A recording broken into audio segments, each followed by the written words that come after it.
We just checked our play statistics, and these games we have played a lot. Like what, 30 plus times? At least. And the trick is that we hate them now, right? We still love them. This is gonna be simple. We each picked 5 games that we're gonna present to you that we have played at least 30 plus times. You wanna start? Yes. Dune Imperium. Dune Imperium is a worker placement game, a deck building game, a fighting game. Why do I like it so much and why I've played it 30 plus times? Cause it's very different each time you play. Cards are gonna come up different, your opponent's gonna do different moves, just the board is gonna act differently. So many things to love about this game. And I know it's not for everybody, but I really love it. And it is one of my top 10 all-time favorites. For me, it's this oldie that doesn't hold together anymore. Terraforming falls apart. Yeah, you know I've played it a lot of times when the lid won't close anymore. You with your friends or your enemies are fighting for this Mars territory, but not with weapons, but with projects. You're building things on Mars and trying to make it habitable by raising the temperature, raising the oxygen there, or just having more water on it. And it's basically a card game. You will have a bunch of cards and there's this cost that you have to pay, and then you can play this project. And that will produce you some resources that you can then use to pay for more cards. And you will create a huge engine of cards that will generate more and more resources and hopefully help you terraform the Mars as good as you can. You forgot the lid and like the box and... This game does not have, well it does, but it doesn't have a box. It's called collectible card game, so how it works is, and you collect them, which is called Star Wars Unlimited. Star Wars Unlimited is a collectible card game. What that means is you buy random boosters, essentially playing a lottery and hope to get good cards. But all of that is not necessary if you just want to enjoy the game. What you do in this game is you're trying to destroy the other player's base. And when you do, you win. How do you do that? You play events, you play units that can attack the base, and the best part, to pay for all those, you have to pay your resources, which are cards from your hand that you place down and can use as resources. Yeah, but those cards are destroyed, right? Yeah, they're out of the game. So which ones do you remove from the game to use as resources? Nice choices. There are 2 battlegrounds, one for the ground units, one for the space unit. There are tons of different abilities, tons of characters from the movies and cartoons. If you're a Star Wars fan, I think you owe it to yourself to give this one a go. The theme is like the big selling point. If you like Star Wars, you're gonna love this game. If it would be Lord of the Rings, would you love it more? Yeah, definitely. Funny that you said that, because...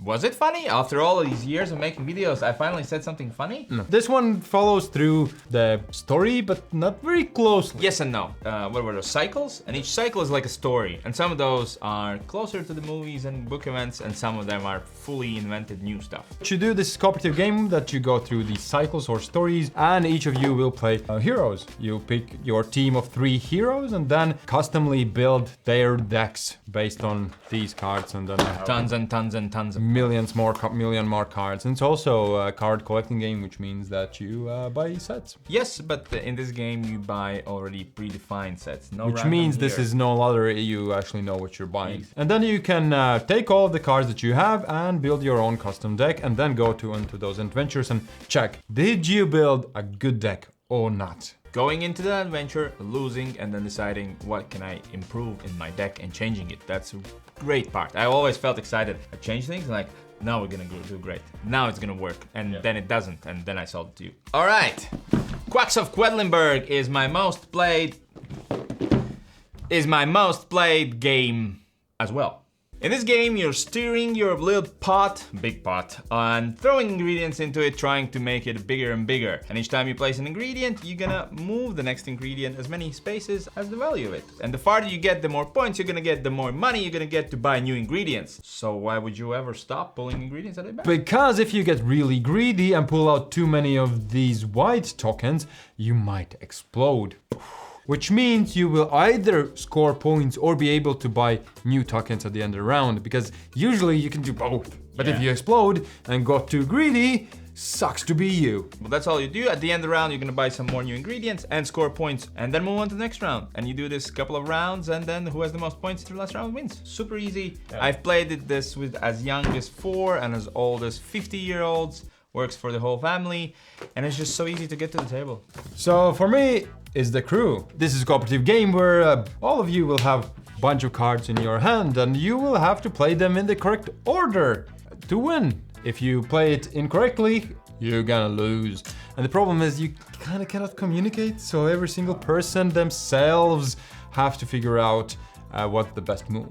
There are some tricky ways how you could communicate, but in general, you can't. It's a trick-taking game. What that means is you play a suit, and I have to follow the suit. If I cannot, I can play any card of any suit, and then you take that trick. And each of us has to take a certain trick. Generally, it's a simple card game, but there's tons of different scenarios that you will have to beat, and they get progressively more and more difficult. I don't have the next game with me, but it's Twilight Struggle. It is an area control game where one player plays the USSR and the other player plays the USA. And each of you are trying to score 20 points. First one to get 20 points wins. Or if you play it through the whole game, you see who has the most points at the end of the game. And it's a card-driven game. What that means is we have cards with events and numbers on them. You can use it for the event or use the numbers for the action. Super simple, but it is oozing with history. It is a ton of interaction. Some games can take 3 hours.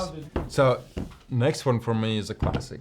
So you have your island that you want to protect because these little fellas are building houses and destroying and polluting the land. And yes, you are these different kind of spirits, which basically each is a mini game in itself, figuring out how they work, and you are trying to stop them by planning ahead. That's essentially what you're gonna do. You're gonna be playing cards, but these cards will probably activate only after the bad guys move. So you're kind of trying to play chess in your hand and planning ahead what you're gonna play to trigger a bit later.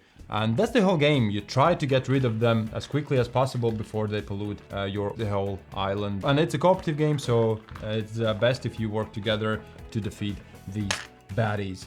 It also works great as a solo. And my last one is Living Forest. Also don't have it.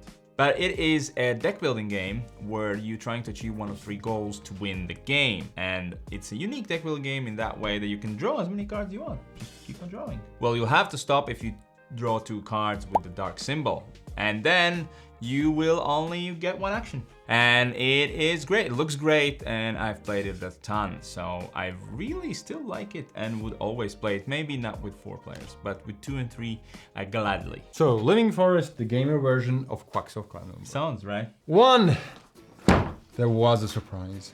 Just as fresh as I think your Star Wars Limited, or even fresher. Spire is one of the most addictive deck builders out there because you are playing these acts and trying to climb up the ladders to be the boss of the act. There are 3 bosses, you defeat them all and can feel happy about yourself. But the cool part is that you will be playing one of these beautiful looking heroes. Yeah. And each of them will work completely differently. Yeah, and the character will have a bunch of cards. You will only see a few of them during the game, which means that, again, replay value. And creating that unique deck for each of your runs is just thrilling, interesting. There's tons of interesting choices. And how they combo and each time discovering something is great. And whenever you finish an act, you most likely will unlock new cards and new things, which means more content, which means more thrill, which means this game is freaking amazing. If you enjoyed this video, try out a video just like this one that's called Best Board Games of All Time. There we list our most favorite games. And thank you for supporting our channel. If you haven't yet, read the description and learn how. Bye!